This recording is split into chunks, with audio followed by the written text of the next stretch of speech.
Okay, we are now on Rule 6, the kinds of pleading, Section 1. What are pleadings? So, pleadings are defined as written statements of respective claims and defenses of the parties submitted to the court for appropriate judgment. What are the pleadings allowed?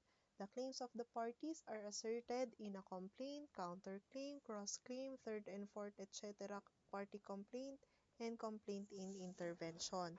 The defenses of a party are alleged in an answer to the pleading asserting a claim against him or her. An answer may be responded to by a reply only if the defending party attaches an actionable document.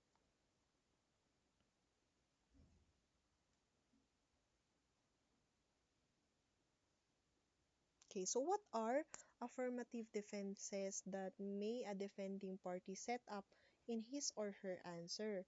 A defending party may set up the following affirmative defenses.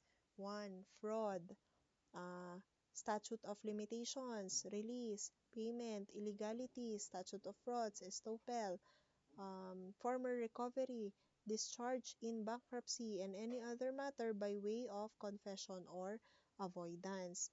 The grounds for dismissal of a complaint may likewise be set up as an affirmative defense that the court has no jurisdiction over the subject matter, that there is another action pending between the same parties for the same cause, and that the action is barred by a prior judgment. So, no jurisdiction, litis pendentia, and res judicata.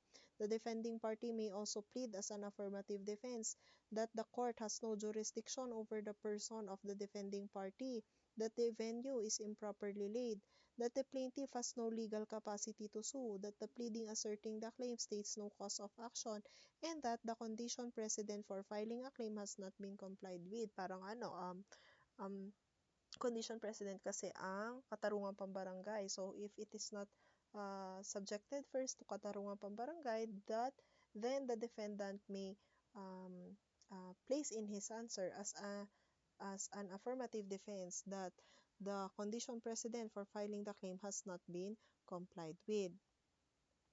Can an affirmative defense be set up in a motion to dismiss? No, because the rule now is that affirmative defense may not be set up in a motion to dismiss because motion to dismiss is now a prohibited motion.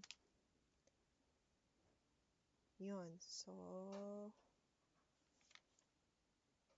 okay. So,